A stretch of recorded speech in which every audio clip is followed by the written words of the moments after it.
경남 지역 이슈를 분석하는 시간 헬로 이슈 토크 시작합니다. 올해 두 번의 지방선거가 있었습니다만 아직 중요한 선거가 하나 더 남았습니다. 바로 다음 달 15일 치러지는 경남체육회장 선거인데요.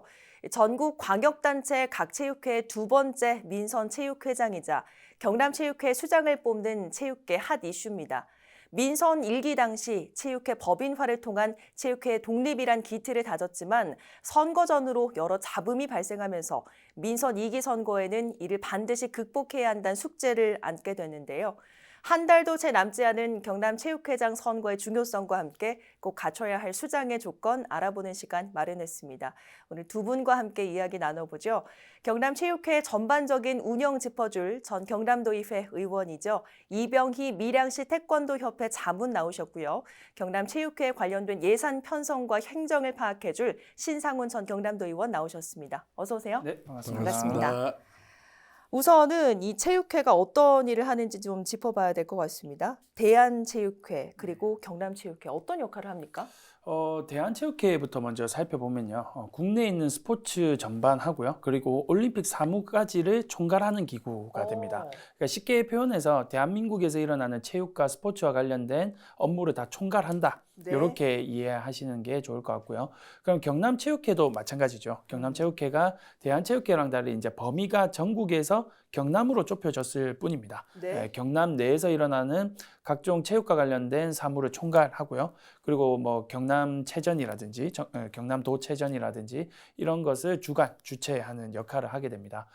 이번에는 이제 민선 두 번째 선거를 치르지만요. 민선 이전에는 경남FC의 대표이사 네. 자리까지 맡을 만큼 도내에서 아주 영향력이 컸고요. 이번에 이제 민선으로 바뀌었으니까 그만큼 책임감이 더 가중된 아주 크고 중요한 자리라고 볼 수 있습니다. 도내 전반의 스포츠 사무를 총괄한다. 네. 이런 정리를 해주셨는데 이병희 자문께서는 태권도 협회에서 경남도 의원 전부터 활동을 하신 것으로 알고 있습니다. 아마 내부 사정을 참 잘 아실 텐데 도내 태권도라는 종목과 또 태권도 협회와 관련된 사무도 결국 경남체육회 사무 범위겠네요. 어떻습니까? 우리 경남태권도협회는 그 경남체육회 하나의 경기 가맹단체로 속해 있습니다. 그리고 이제 도체육회에서 관리 감독을 하고 있죠. 이는 이제 도체육회에 소속되어 있는 경기 가맹단체가 동일하게 적용을 받기 때문에 네. 각종 경기단체에 도체육회가 미치는 영향력은 엄청난 것이죠. 엄청나다. 거기에 따르는 이제 그 경기 가맹단체들의 의무도 네. 같이 따르는데 거기에는 정관 및 규정과 총회 의결 사항을 준수해야 될 의무 또 이런 것이 있고 도체육회에서 예산을 지원을 받기 때문에 네. 예결산에 대한 관리 감독 이것도 도체육회로부터 지속적으로 받고 있습니다. 그렇군요. 지금 태권도를 한정해서 말씀을 해주셨지만 결국 뭐 태권도뿐만 아니라 모든 도내 체육과 관련해서 예산을 집행하는 그 권한이 경남체육회 회장에게 있는 거겠네요. 경남체육회장에게는 예산 집행뿐만 아니라 생활체육회 임직원 또 생활체육 지도자 이런 부분에 광범위한 인사권까지 주어져 있습니다. 예산 그게 그리고 인사권까지. 몇몇 분이 아니고 엄청난 인원에 대한 인사권이 주어져 있고 네. 또 예산만 보더라도 2022년도 기준으로 해서 약 한 300억 300억. 가까이 체육회에서 쓰고 있고 거기에 따르는 체육 시설들을 관리하는 또 의무를 가지고 있고 도내 도민체전 조금 전에 우리 신상훈 의원이 이야기했던 각종 대회, 생활축전 또 전국체전 이런 크고 작은 체육 행사에 엄청난 영향력을 가지게 되고 있죠. 네. 그래서 체육회장 역할이 가장 중요한 것은 지역사회 체육 진흥도 총괄적으로 이렇게 지휘를 할 뿐더러 체육인의 인권과 근익보호 네. 또 우수 경기인 발굴 등에 아주 가장 큰 역할을 하는 것으로 볼 수가 있습니다. 네. 들어보니까 경남체육회 회장직의 어떤 권한과 역할 정말 크다 이런 생각이 드는데 제작진의 이야기를 좀 들어보니까요.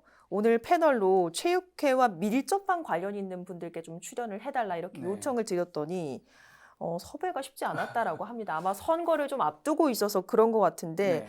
들어보면 권한이 그만큼 많기 때문에 예민할 수밖에 없다 이렇게 저희가 생각을 해야 될까요? 네, 딱 그렇게 보시면 되고요. 아무래도 이제 선거가 한 달도 안 남았다 보니까 시기가 시기인 만큼 관계자가 직접 나와서 인터뷰를 하기는 결코 쉽지 않았을 겁니다. 그리고 아마 이병희 의원님께서는 아마 공감을 하실 텐데 선거가 언제 가장 치열하냐면요. 네. 뭐 예를 들어 김해 시장 선거 같은 경우에는 50만 대도시를 상대로 하기 때문에 유권자들 전체를 만날 수가 없잖아요. 네. 그래서 공중전으로 선거를 할 수밖에 없습니다. 어. 근데 반면에 이렇게 선거인단 수가 한정되어 있는 경우 네. 지난 2019년도에 선거를 보니까 선거인단 수가 447명이었더라고요. 네. 이렇게 선거인단 수가 정해져 있고 작은 경우에는 훨씬 더 치열해집니다. 왜냐하면 거의 모든 후보자가 모든 사람들을 다 알거든요. 네. 예, 그렇기 때문에 이제 돈봉투가 오가거나 이런 경우가 발생할 수도 있는 거죠. 이런 상황에서 체육회 뭐 안에 소속이 되어 있거나 혹은 네. 종목 단체에 뭐 회원이거나 하시는 분이 선거 기간에 나와서 체육회장 선거와 관련된 내용을 말하기는 아마 여러 가지 면으로 좀 불편함이 있었을 거고요. 그리고 이번에 후보자 중에 현직 체육회장이 있는 만큼 아무래도 이후에 같이 일해야 될 사람이 되는 거잖아요. 네, 네. 그렇기 때문에 이후에 따라올 후환이나 이런 것들을 좀 걱정을 아마 했지 않았을까 그렇게 보여집니다. 네, 선거인단이 굉장히 좁은 만큼 나와서 예민한 얘기를 좀 하기는 어려웠을 그렇죠. 거다. 대표적인 경우가 농협. 네. 농협의 아. 조합장 뽑을 때 네, 굉장히 네. 치열하잖아요. 그렇죠. 그때 이제 조합원 숫자가 거의 대부분 100명 정도거든요. 그렇기 때문에 치열하게 일어나는 그만큼 경남체육회장 선거가 또 치열하다. 치열할 수밖에 없다. 그렇군요. 민선 1기였죠. 경남체육회장 선거로 현재 김호영 회장이 당선돼서 지금 임기를 수행 중인데 올해 12월에 민선 2기 체육회장 선출을 앞두고 있습니다. 먼저 여쭤보고 싶은 것이 이 출범의 민선 1기 체육회장 출범의 배경이 됐던 체육회 독립성 왜 중요한 겁니까? 근데 가장 중요한 것은 민선 체육회장 제도 도입의 가장 큰 취지가 체육이 정치에 애속되지 않고 독립성을 기르자는 부분에 대해서 가장 큰 의미를 두었거든요. 그런데 좀 이렇게 자율적이고 독립적인 단체로 나아가야 되는 이런 시기를 맞이했을 때 다소 몇몇 이렇게 기초자치단체의 체육회 등 이렇게 보면 네. 거기 틀을 벗어나지 못하고 지방자치단체장의 낙점이나 네. 이런 부분에 대해 가지고 체육회장이 당선자가 나오는 사례 이런 부분이 굉장히 많이 나왔습니다.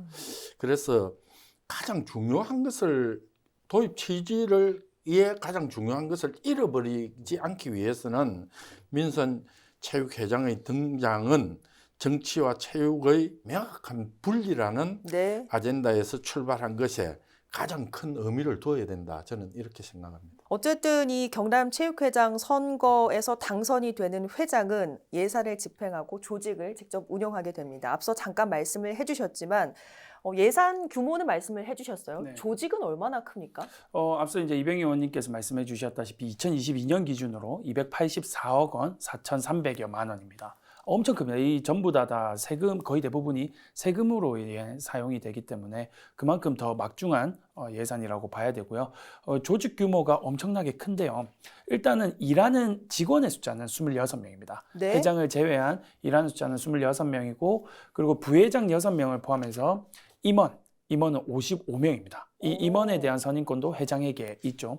그리고 종목단체가 정회원 종목단체가 59개고요. 네. 그리고 준회원이 4개 단체, 인정단체가 6개니까 총 69개, 70개 정도 되는 종목 단체가 있어요.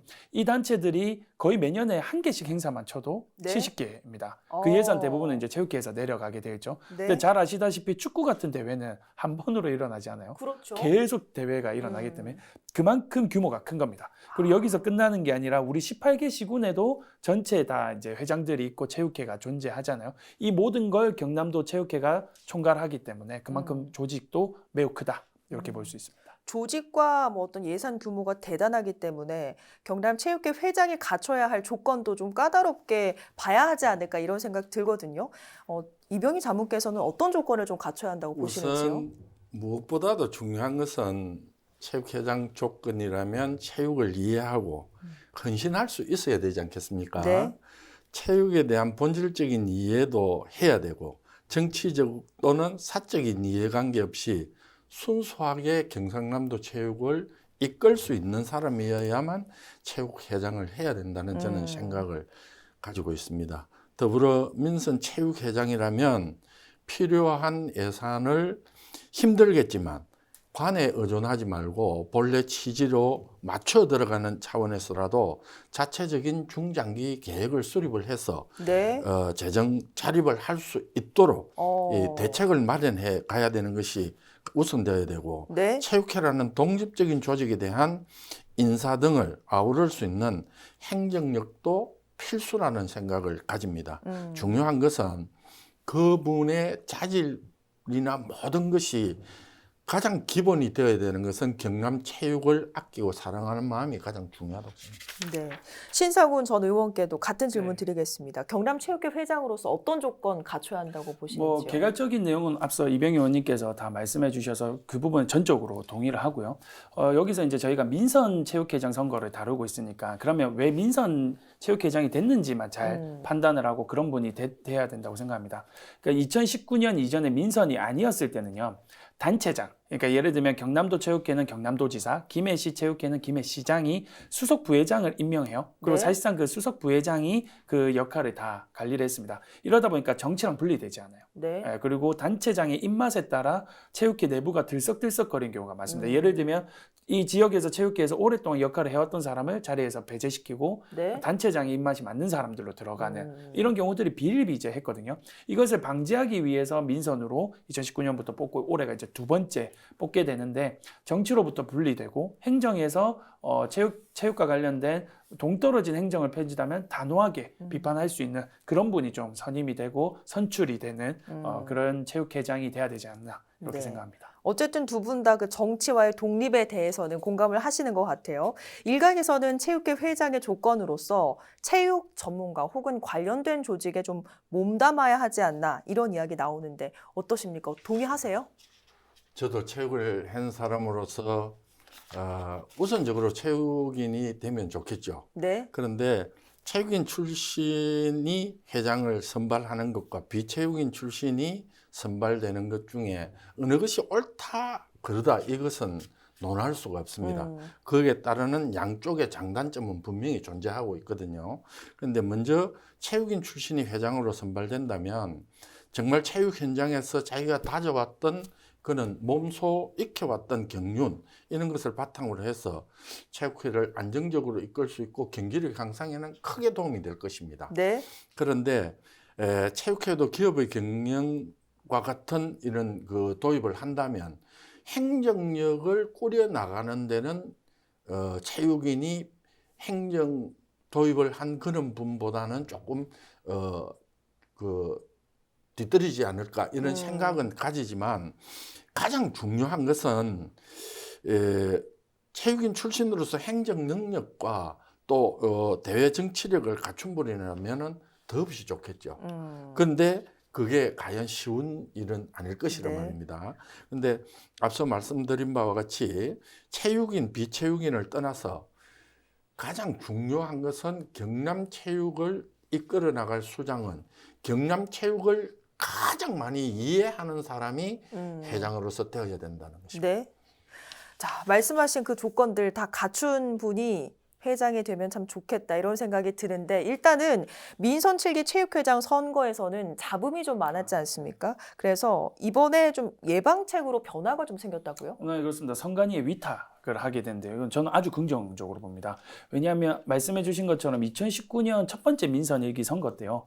뭐 돈봉투가 오가는 사건들도 있었고 서로한테 너무 지나친 비방이 오가면서 고소고발까지 가게 네. 됐고요. 뭐 심지어 일부 지역에서는 폭력 사태까지 일어날 정도로 매우 가열이 됐던 선거였습니다. 네. 이를 사전에 방지하기 위해서 이번에는 선관위에 위탁해서 선거를 치른다고요. 뭐 선관위 우리 청취자분들, 시청자 여러분들도 다 잘 아시겠지만 대한민국 모든 선거를 다 총괄해 왔기 때문에 보다 중립적으로 그리고 보다 과열되지 않는 선에서 선거를 치를 수 있다는 점에서는 매우 긍정적으로 보이고요.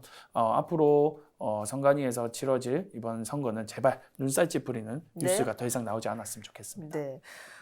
선관위에서 선거 사무를 위탁해서 진행을 하는데 이병희 자문께서는 민선 1기 선거 때 발생한 문제점들 이번에 어느 정도 개선이 될 거라고 생각을 하시는지요?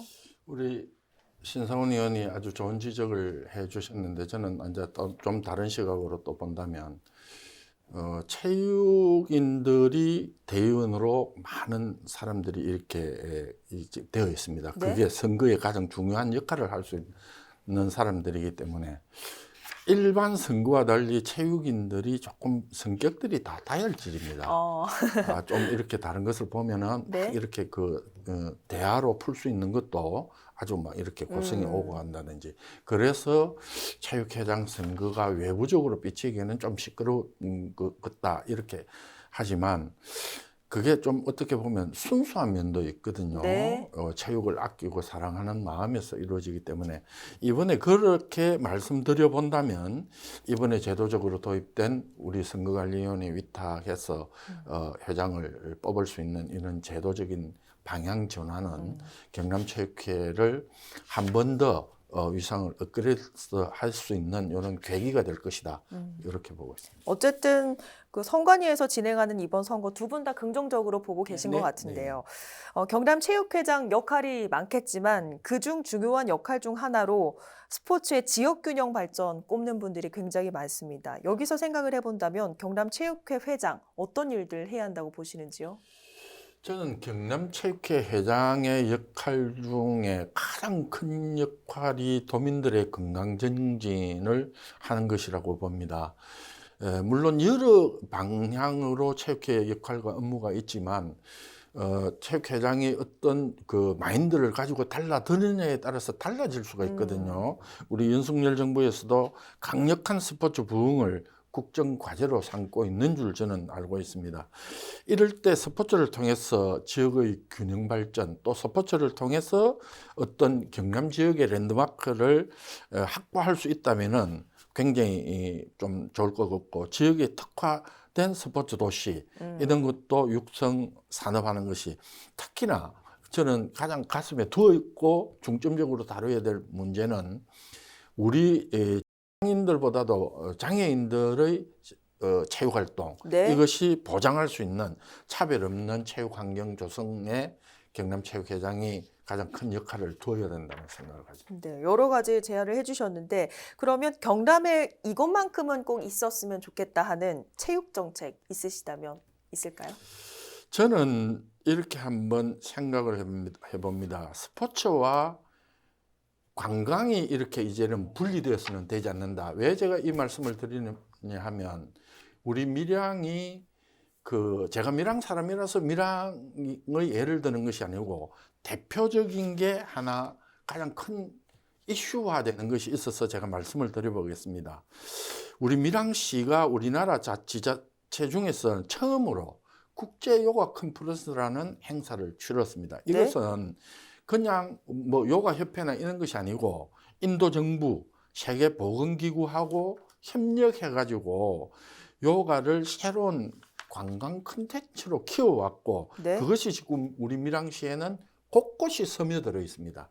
그래서 우리 밀양시 사례처럼 체육회 차원에서 이러한 다양한 정책적 대안을 마련해 준다면 지방자치단체와 잘 접목을 한다면 상품화 만들어낼 수가 있다. 이런 생각을 가집니다.